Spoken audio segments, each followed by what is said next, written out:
After October 7th, the left turning on Israel wasn't surprising, but the right, now conservative influencers, are questioning Israel, Jewish loyalty, even the Judeo-Christian alliance. Tucker visits Israel, Candace escalates, the right feels unstable. So what is actually happening? Is this anti-Semitism, audience capture, or is the conservative movement fracturing in real time?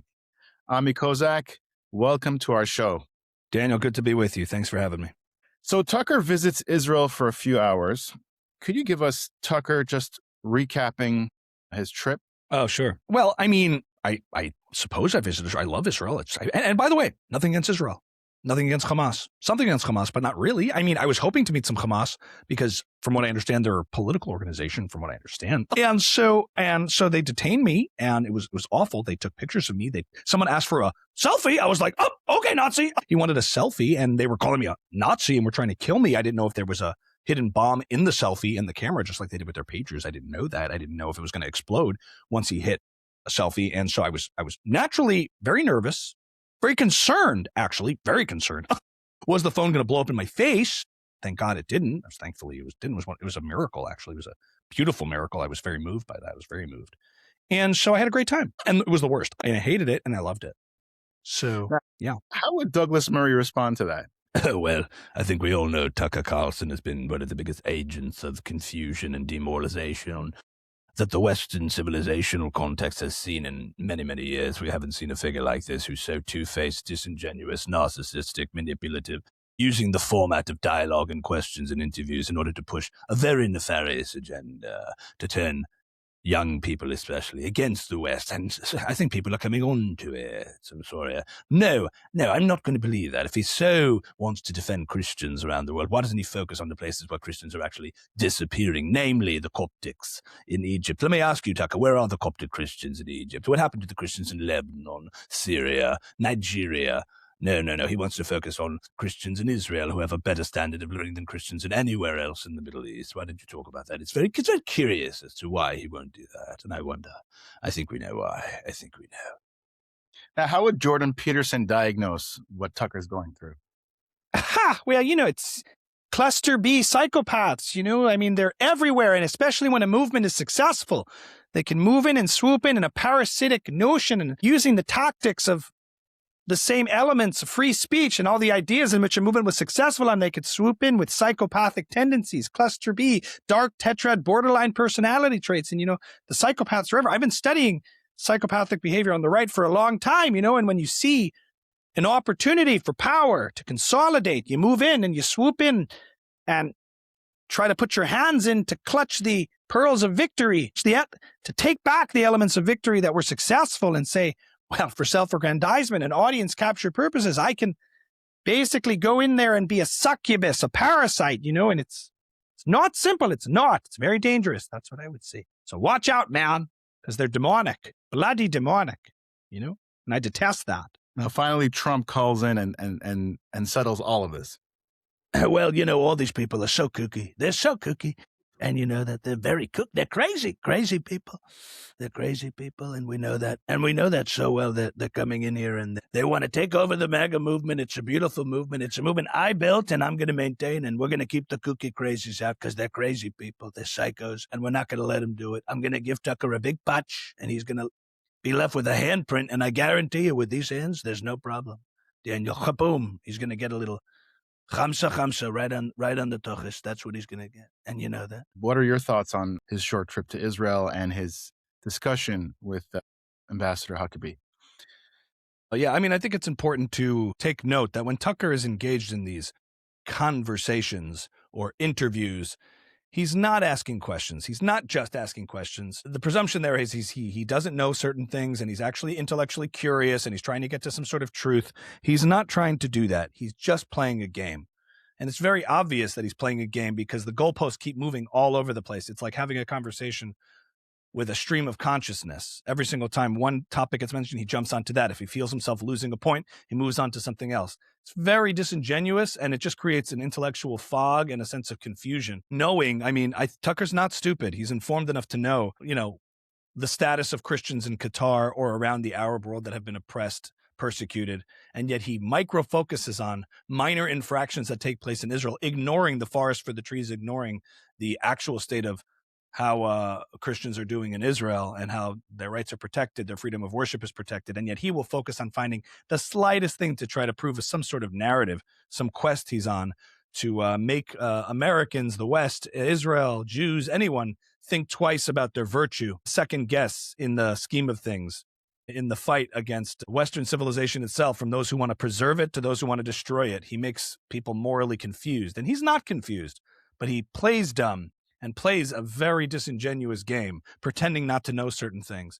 The whole idea, but I think you have to be refined with your arguments going into it. And there were strong moments for Huckabee. There were moments, I think, that kind of spent a little too much time in the theology of things.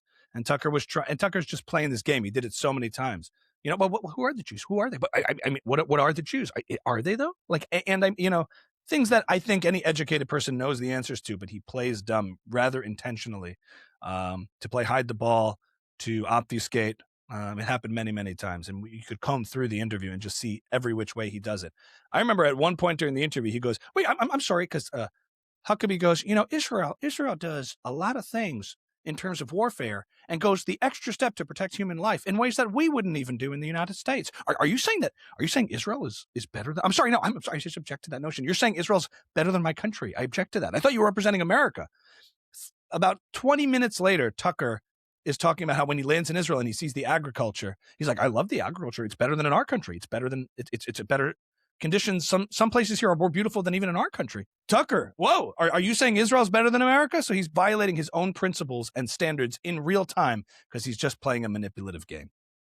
Just a few minutes before we started speaking, Megyn Kelly posted a video with Tucker Carlson, and the title is How Netanyahu and Mark Levin Are Trying to Push Trump Towards Iran Military Action. Do you think where does she stand, and what's happening with her? I just think she's a coward. I just think she isn't necessarily the active pusher of dangerous pathologies, but she is the active coward in not standing up to it. She's perfectly willing to criticize all sorts of things, but in areas where she feels like she may lose clout or audience, it seems that she's very hesitant. Now, I get it. So I'm more gracious than others in the sense that I can understand that, having personal relationships with people can compromise you, but you have to acknowledge that. Like, if she's a personal friend of Tucker's, I can see why it's harder for her to criticize him publicly. But at the end of the day, as a commentator, she owes her audience the truth, regardless of the personal relationships she may have or the entangling relationships she may have. And she should just at least be open and honest about that. She's not. She claims to be on this self-righteous high horse, and she's either has blind spots, but I don't think they're blind spots. I think it's willful that she's avoiding criticizing whether it's Tucker or Candace Owens on things that if it was anybody else, she would never do that. She wouldn't, as Ben Piers said, Ilhan Omar is a young mother. She doesn't hesitate from criticizing her. Meghan Markle is a young mother. So all these artificial barriers she puts in front of herself to say, that's why I won't go near certain issues. I think it's just a way to hide cowardice in the face of actual divisive, nefarious figures in the movement. I mean, we've seen this anti-Israel energy grow on the right over the past year. But do you still think that this woke right is still a fringe movement, or do you think it's growing, it's expanding? Oh, that's a good question. I think it's going to start falling on its face pretty soon. I think the counterpunch is coming. A lot of people are waking up to what's been going on and are speaking out against it. I think because it's an inauthentic movement and it's in it for the wrong reasons, eventually it exposes itself. Not everyone in the woke right movement is necessarily dwindling. I mean, the people that are authentic, the Nick Fuenteses and people of that sort who really believe this stuff, I think more dangerous and more are figures to contend with because they really believe what they're saying. The grifters and the frauds who are using this trend to sort of build audiences, I think eventually that fades out and collapses on itself. The people to watch out for and challenge are the ones who really are committed and believe this stuff and have always believed this stuff. So, if you think about it, like Fuentes fans and the Jews don't like Candace or Tucker because they see the grift and the inauthenticity and they don't want to be manipulated. So I have a certain amount of respect for my enemies who are at least authentic in what they're doing. I obviously disagree with them and challenge them and want them to fail, but I can respect if somebody's actually genuinely believing it, even if it's wrong. And if Fuentes is an authentic anti-Semite, he says it proudly and he said it for years, even when it wasn't the cool woke right thing to do. And a lot of people have jumped on this train. So some people are more figures to contend with than others. A lot of the people I think will fizzle away. and are being exposed as such. You see people like Piers Morgan, for example, and how focused he is on Israel, Epstein, all these different stories related to Jews, but he gets more clicks for those. Do you think that the outrage is more profitable for him than truth? Is that why he's doing it, or are there other reasons for it? Piers has a talk show. It's a television show. I mean, it's online, but effectively he comes from the world of covering what is popular and impactful. Do I think Piers feels he needs to interview Kanye West to get to the truth of something? Or does he want to interview Kanye West because Kanye is one of the most popular, iconic, influential artists? He wouldn't interview some random guy who had anti-Semitic views necessarily. He interviews those with audience impact in the culture, but that's his prerogative. It's like I don't have illusions about that. I'm not saying it as a judgment. It's just observational that that's the type of show he does, that he covers things that are, there's people in the space, in the podcast space, in the media space. They go where the attention is. Cast whatever aspersions you want on that, or amoral state. Maybe it's an amoral position, but his show is a debate show, and it allows, the benefit of his show is there's a big audience watching, and it can allow you the opportunity, and Piers affords you the opportunity on any side to make your case. So I think you have to understand that, and that's his prerogative. That's the type of show he does. There's I think a space for that in some respects. I don't appreciate some of the things he's done in terms of the people he's had on, but I'm also just aware of just the nature of his show is having people on to discuss their views, and the types of topics he'll cover are the things that are making an impact and generating a lot of, call it, clicks and views and attention. There are podcasts and online shows that cover what is popular, regardless of consequence or regardless of, however you morally feel about the issues. If that's the hot topic of the day, then I think his role is to, shine a spotlight on that, cover it. And one could say his critics will say he just perpetuates the bad ideas. And I can understand why they're upset. I don't judge people for refusing to go on Piers, and I don't judge people for going on Piers.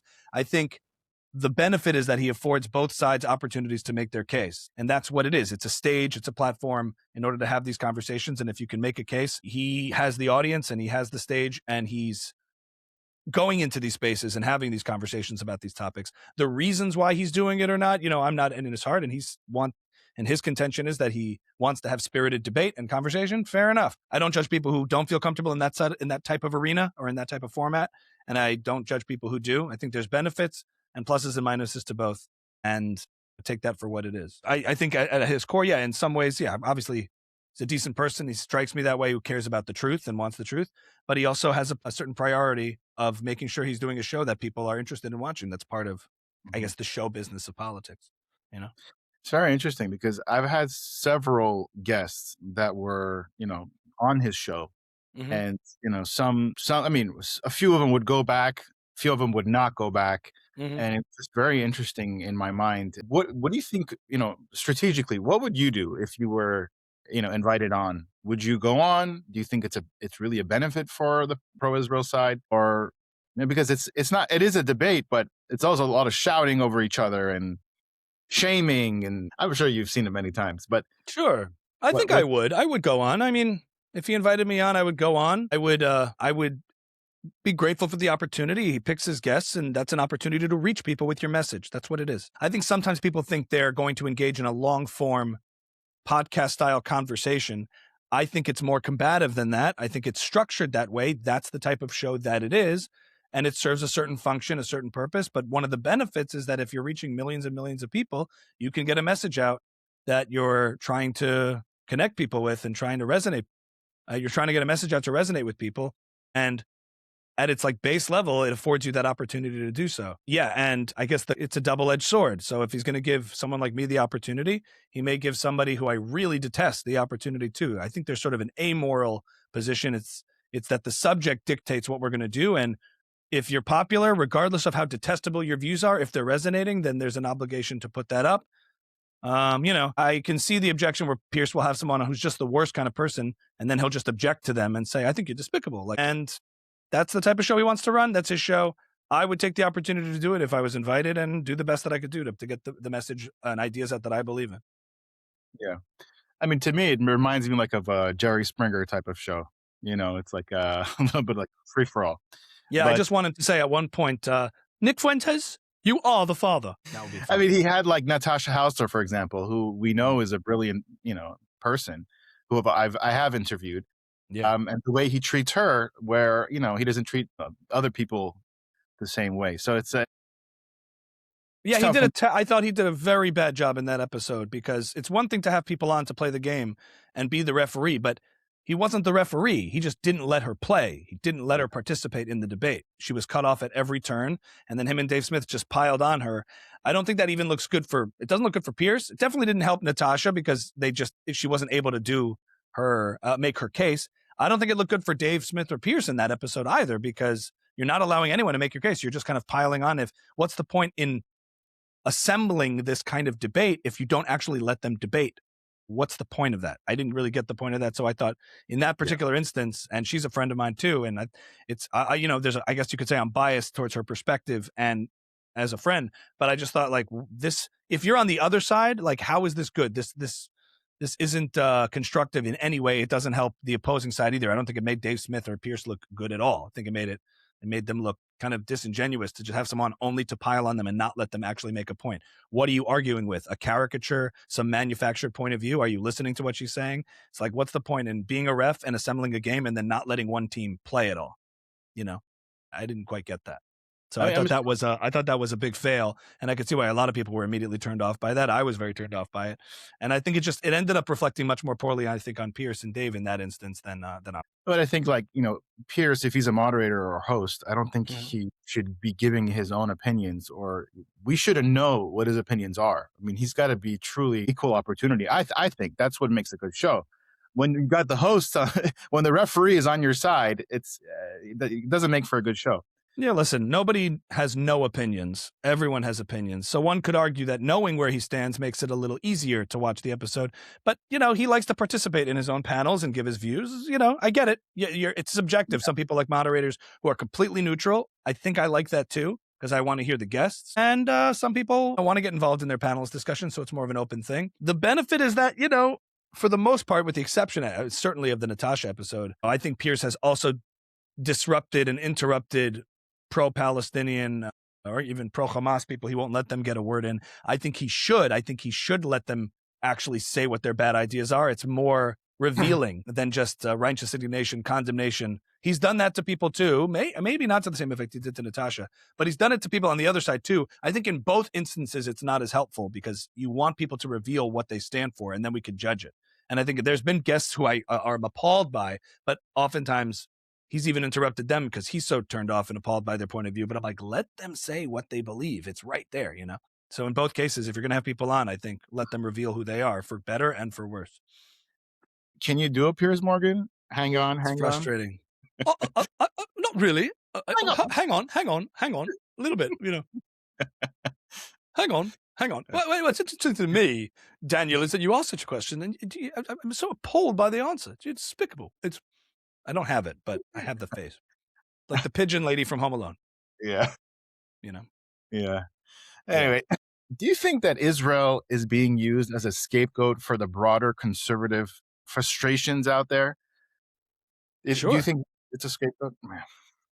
Yeah, obviously. The whole thing is, based on this premise that if not for AIPAC, if not for foreign aid to Israel in the form of military credits of $3.8 billion a year that gets spent back in the U.S., if that all disappeared tomorrow, then we would enjoy endless prosperity. A lot of the people and all the standards of living would go up.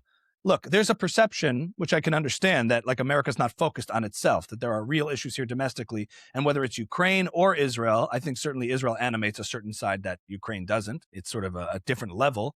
But there's this sense that America's not focused. But if those things disappeared, if foreign aid, they hide behind the idea that it's just foreign aid. If AIPAC or foreign aid disappeared, suddenly everything would turn around for these people. I think it's a convenient scapegoat to lay the problems at, the relationship of the U.S. and Israel, to be a convenient scapegoat for the problems here.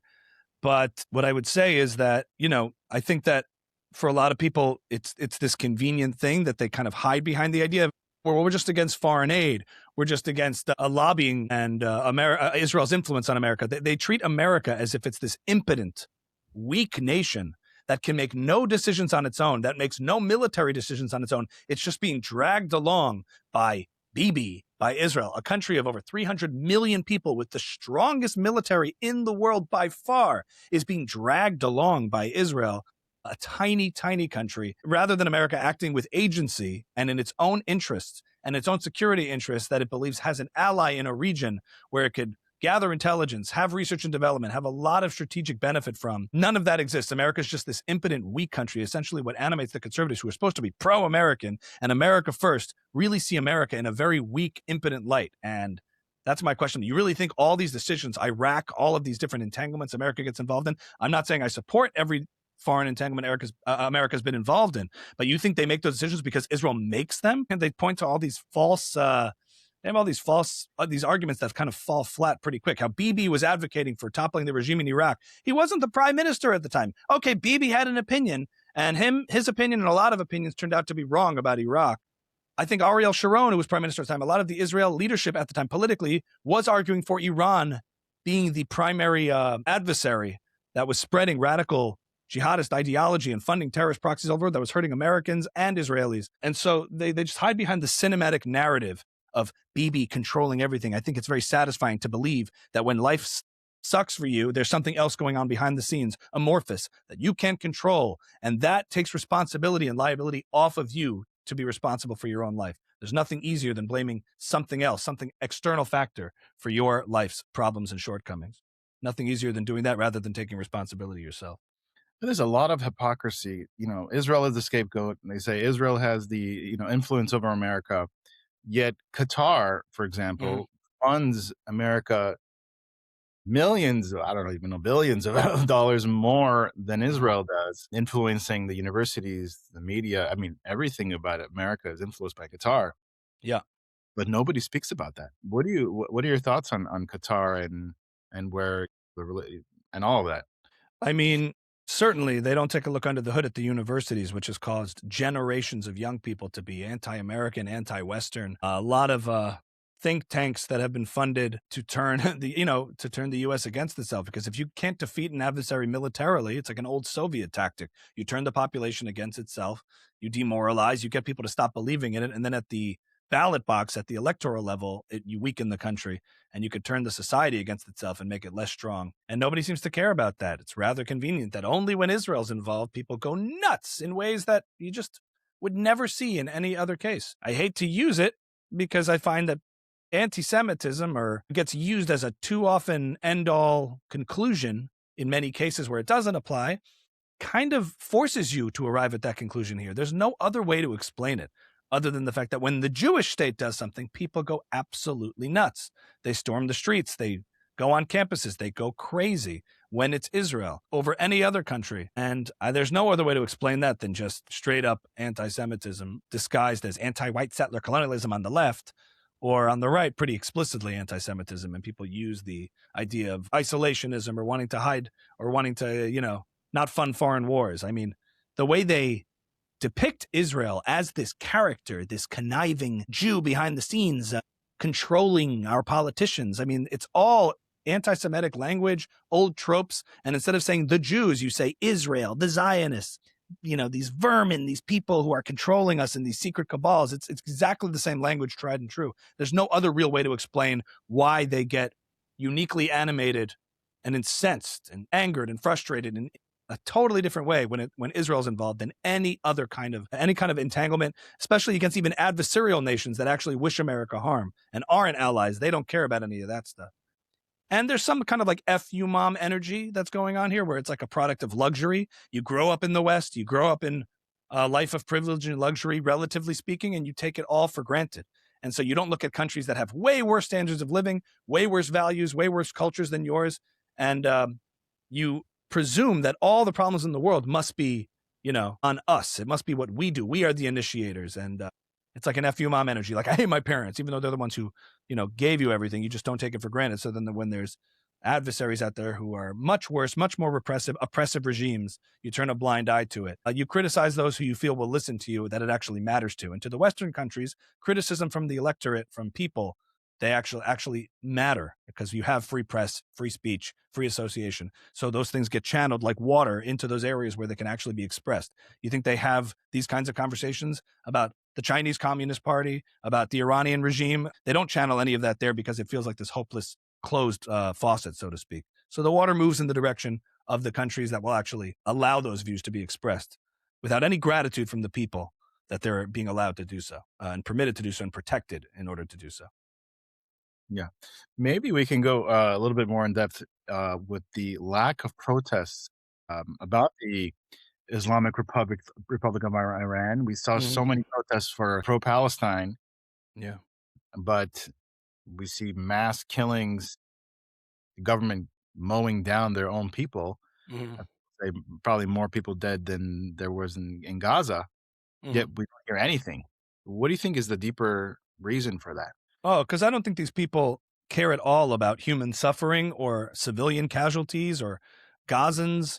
They care about any human suffering they could lay at Israel's feet, and they care about signaling their own virtue. This has nothing to do with Iran, the people, civilians in Gaza, Israel. It has to do with them, the very people leading these movements, and finding ways to express their own virtue, to feel oriented towards a sense of purpose when their lives are pretty much kind of meaningless and struggle-free in a sense. So they use these opportunities as a way to signal virtue, to be on the right side. And certainly with Israel, there's a unique draw to it.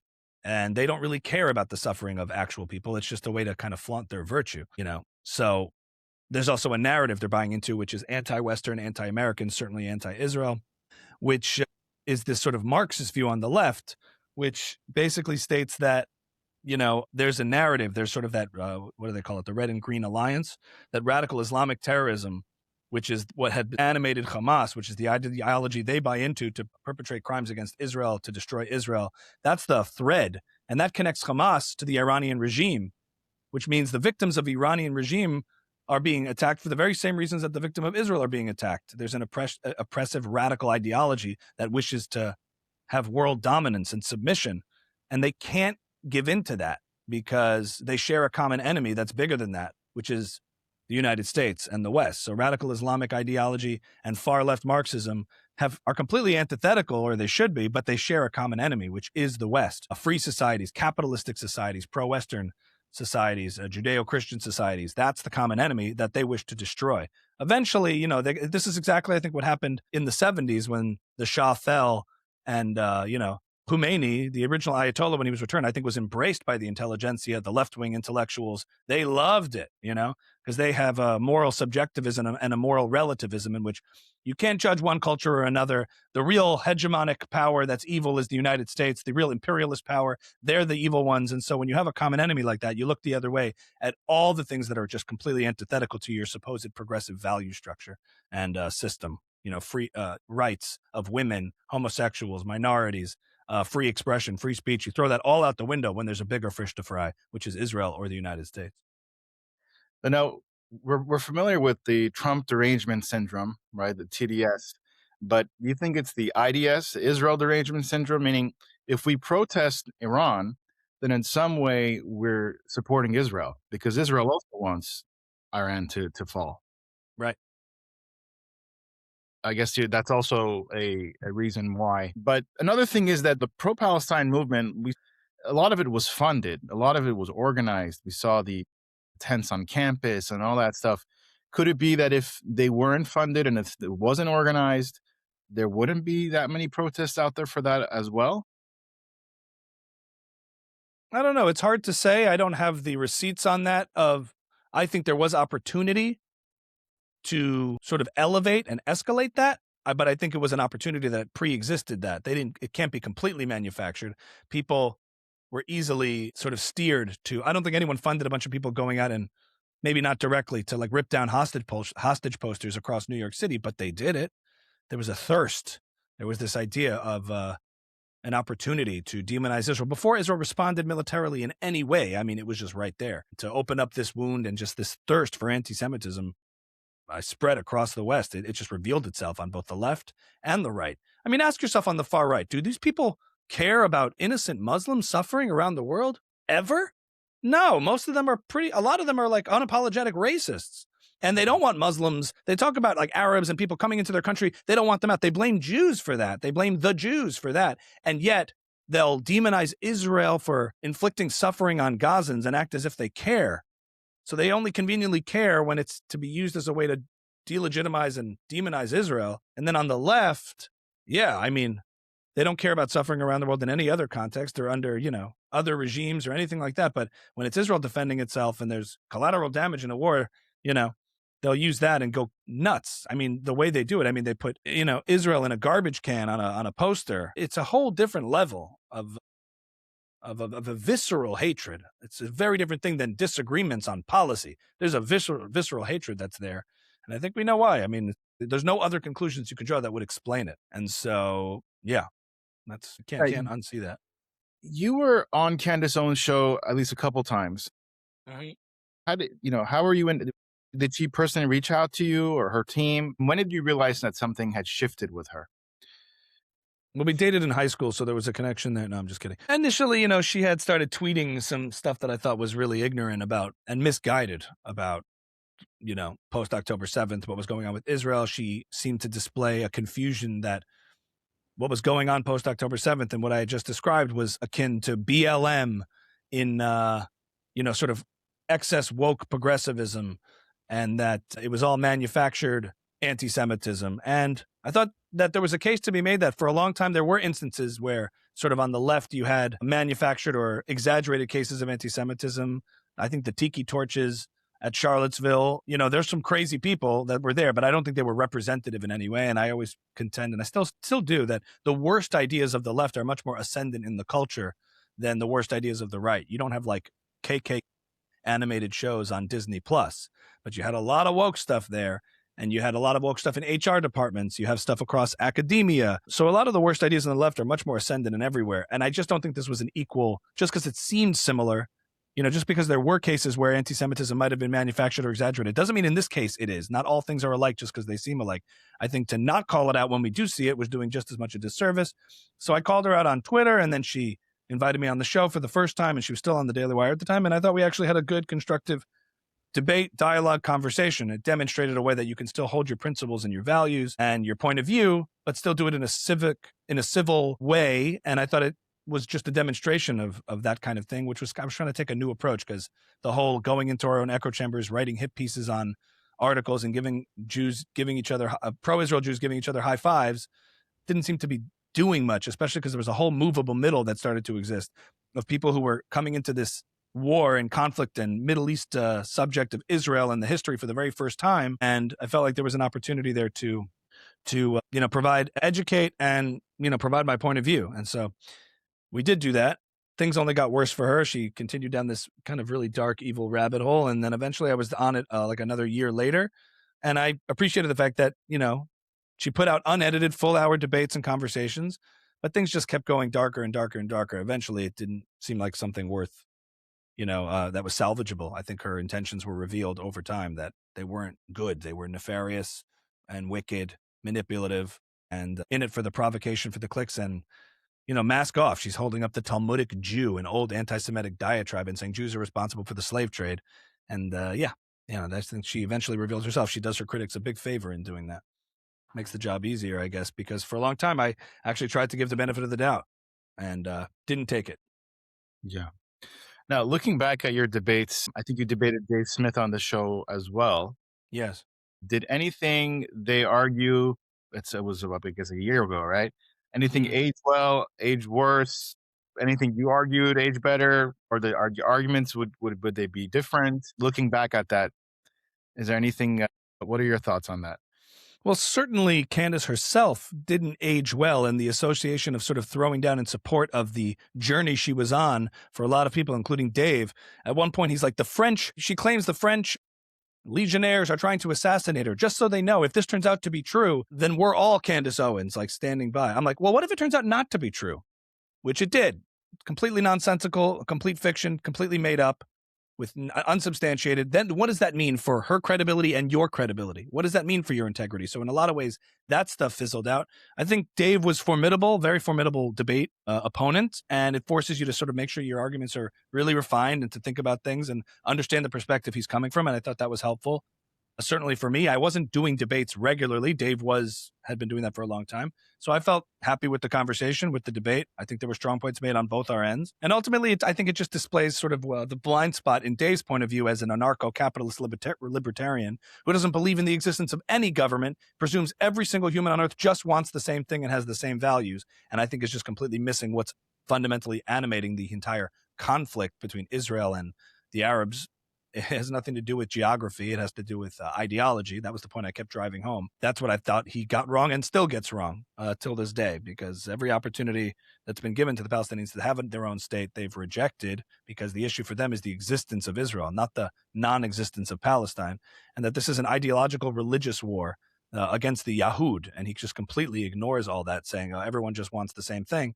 And that's where he's completely, I think, totally naive and incorrect on assessing this. And I think, but it definitely is he's definitely formidable, I think, for people who like to write him off as just, he's a good communicator. He's formidable. I don't write him off as insignificant or kind of dumb and whatever. I think his takes are naive and incorrect and totally misguided, but I guess I appreciated that he believes what he's saying, I think, in a lot of ways. And I think he's displayed like a sort of a bad judge of certain ideas, but also a bad judge of character when it comes to Candace in the long run and throwing down with some of these really bad actors. But I think he's wrong, and I leave it at that. I see Dave Smith, pull out the "I'm a Jew, I could say this" card. I mean, I saw it. He was recently on Piers Morgan about a week ago, and he pulled that out. He said, "I'm the only Jew on this panel. I could say this about Israel. Anybody could say something about Israel to me." Right. What do you think about Jews that pull out their card? I mean, what do you think about that, just in general? Well, it's interesting for people who are so against identity politics to pull out the fact that they're a Jew in certain contexts to make certain points. Look, here's what I'll say. I saw that instance on Piers Morgan. I think in that instance, Dave was correct. Somebody used the opportunity to do an ad hominem attack on Cenk Uygur and call him an anti-Semite because he was criticizing, I think it was Israel going to war with Iran and advocating for that. And I think calling him an anti-Semite in that context is counterproductive and incorrect, doesn't make any sense, because they're talking about war with Iran, and someone could be against that and Israel getting involved in that, or America supporting Israel in that, and not be anti-Semitic. So I think that's a case of excessive use of it where it's watered down. That would be my critique. So I'm not going to disagree fully there. But here's the thing. One can talk about Israel, Gaza, the war, and be Jewish or not Jewish. It doesn't matter. I focus on the ideas being presented, regardless of the messenger of who's presenting them. A non-Jewish Zionist exists. A Jewish anti-Zionist exists plenty. What are the ideas? What are the points you're making? The identity of the person making them is kind of irrelevant, unless you are using that identity in order to speak as an authority for said identity. Then I have a problem.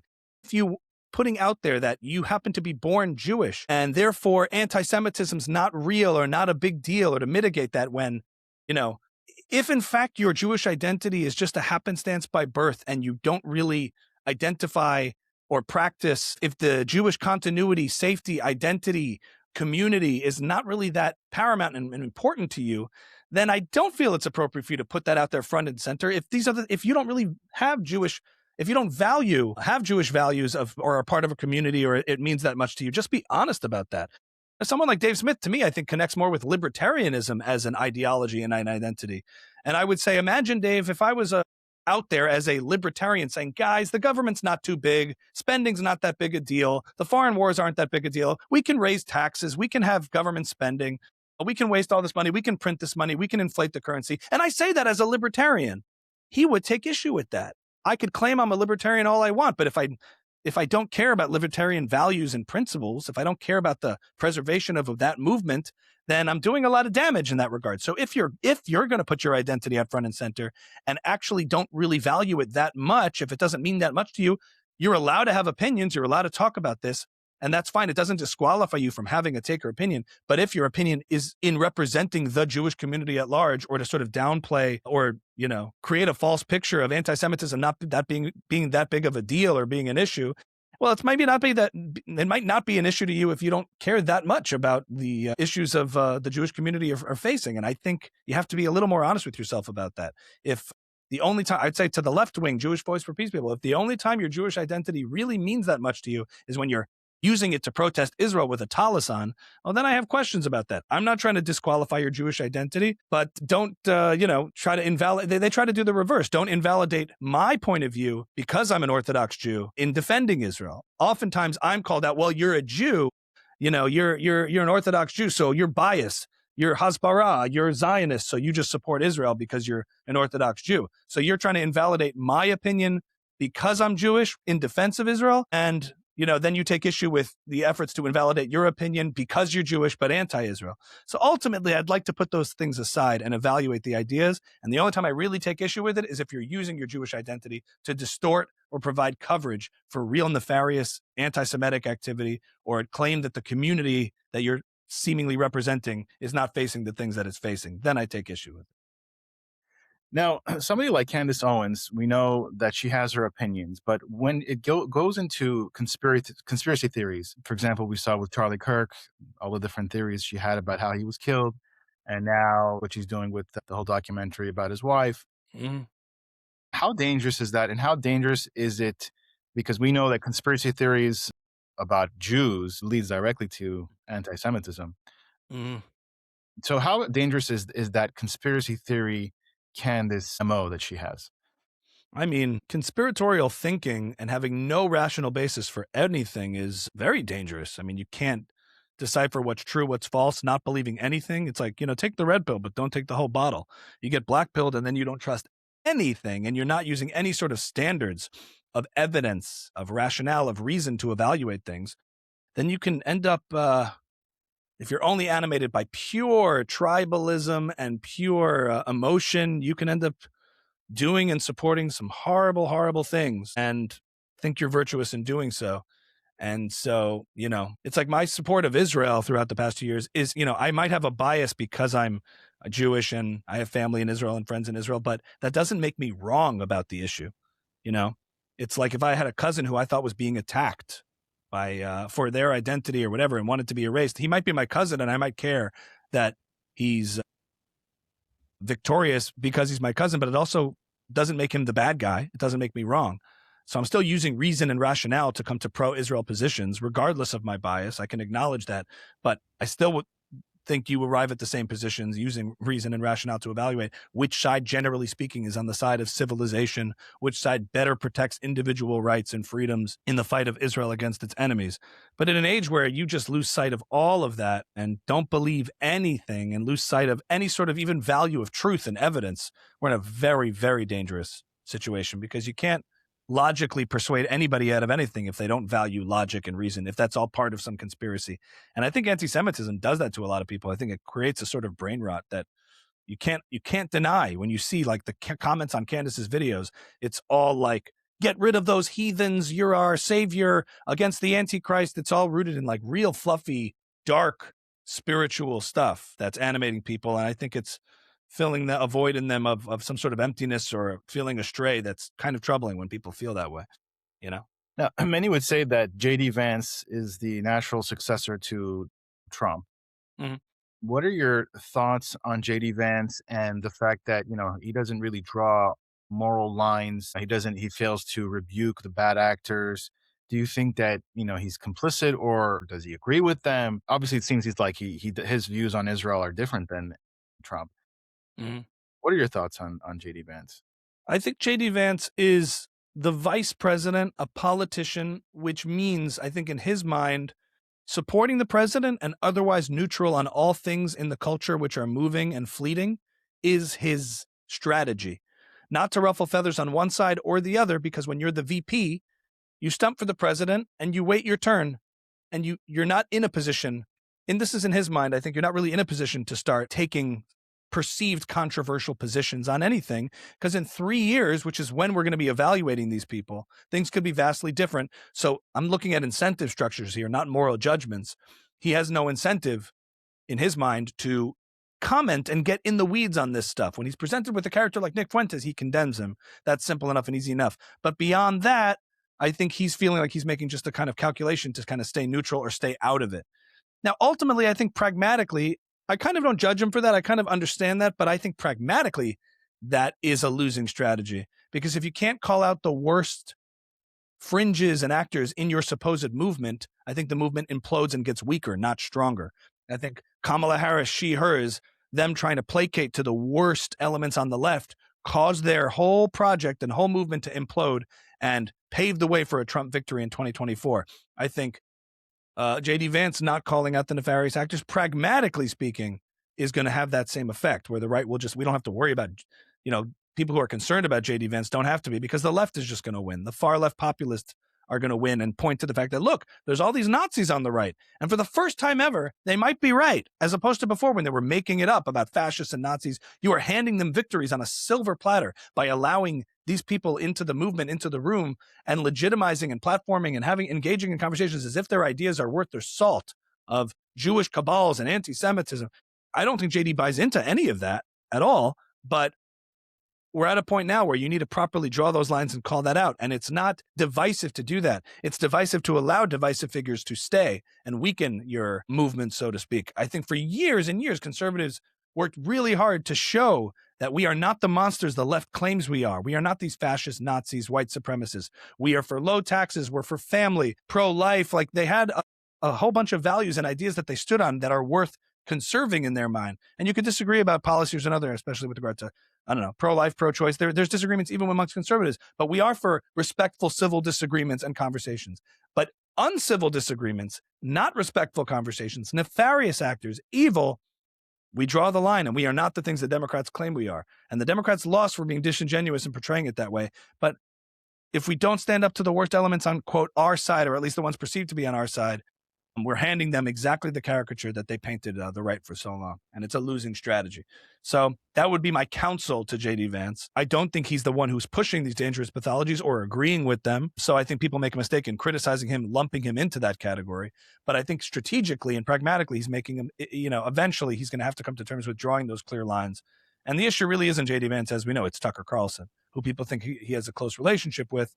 And Tucker may be the one responsible for the fact that J.D. is the vice president. Behind the scenes, there might have been stuff done that secured his position there, and that could compromise him a little bit for the time being. Eventually, it's going to have to face what Tucker is up to and what he's doing, because he's causing so much damage. And, that will be for another day. But I think the sooner the better. But that's my advice, because if you draw those clear lines on principle, I think you stand a better shot at victory long term. We've spoken about anti-Semitism, but do you think that we are overusing the word anti-Semitism? Do you think that labeling everything anti-Semitic makes the problem worse? But what about not labeling anything anti-Semitism? Does that make it worse? What's the balance? What's considered anti-Semitism to you? Yeah, I think using it where it doesn't apply, makes the term impotent. It loses all charge and cultural power and meaning. It makes it kind of meaningless if you use it at everybody. It's like when when all you have is a hammer, everything looks like a nail, and it's not really a useful or a meaningful designation if you call everything under the sun anti-Semitism. If you call the people, spreading dangerous pathologies anti-Semites, but then you also call the people who might be falling for those ideas or people who are ignorant about certain subjects, it's just eventually Louis Farrakhan, Richard Spencer, Tucker Carlson, Megyn Kelly, if you just keep watering it down to the point where it applies to everybody, it's going to lose its sense of discernment.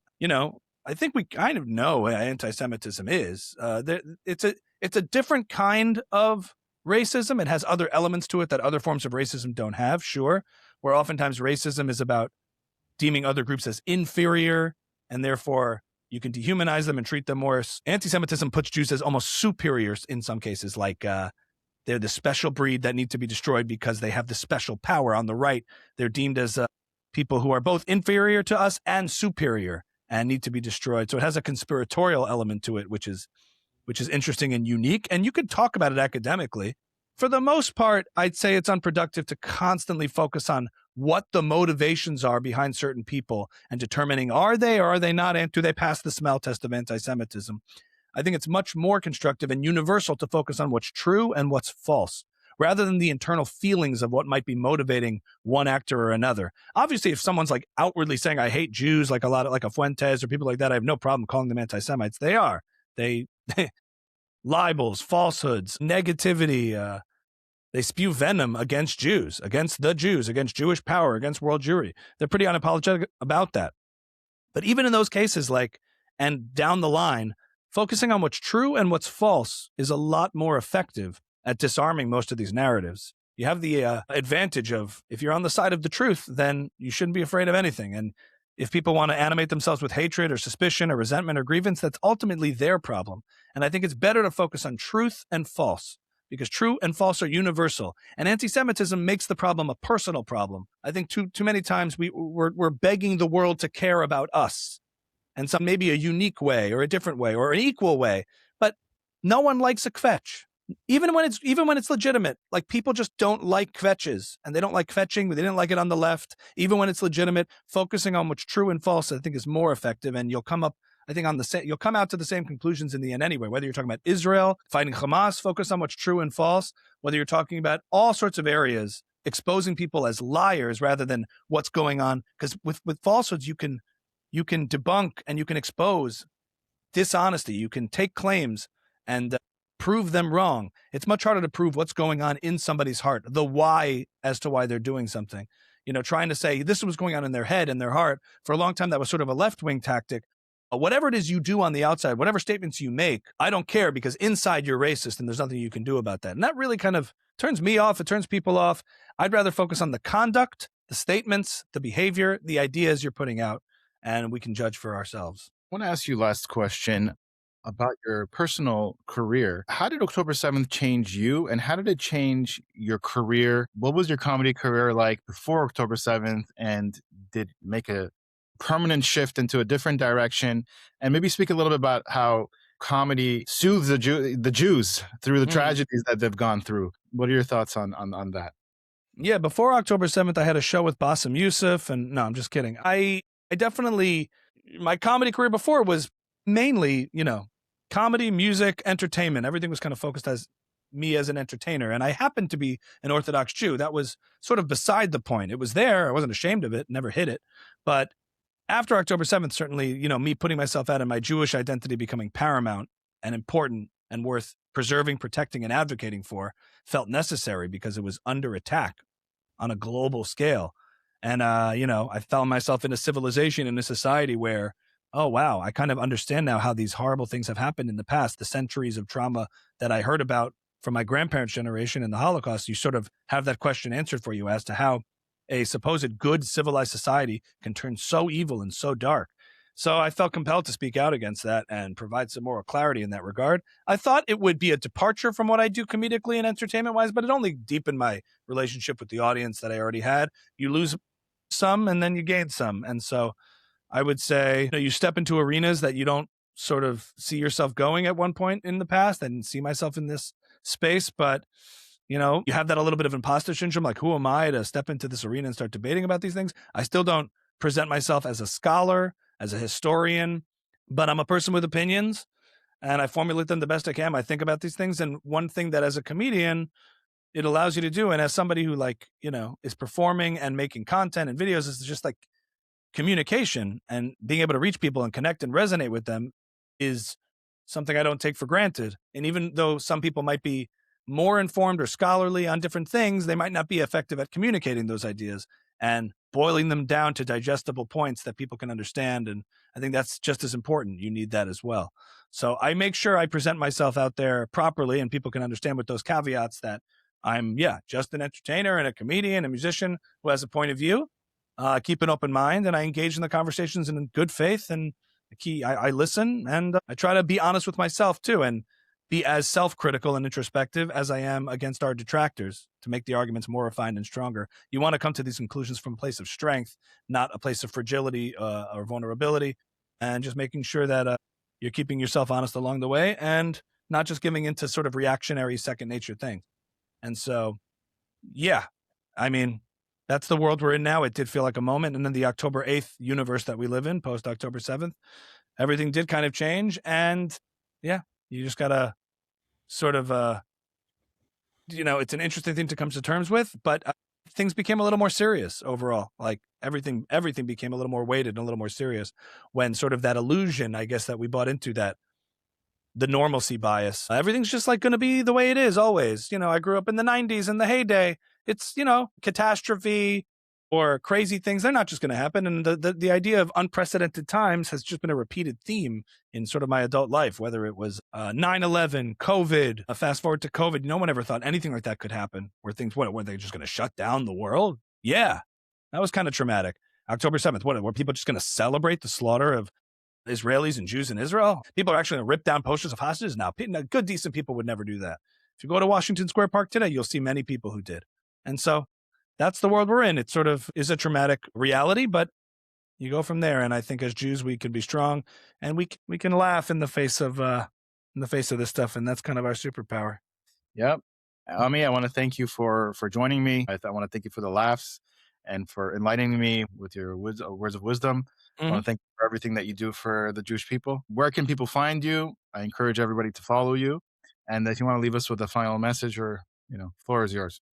Thank you. Yeah, find me at Ami Kozak on Instagram, at Ami Kozak on Twitter, at AJ Comedy on TikTok. That's AJ-Comedy. The podcast is called Ami's House, the Ami's House podcast. And my band is called Distant Cousins. If you want to go listen to some music, streaming on all platforms, find me on YouTube.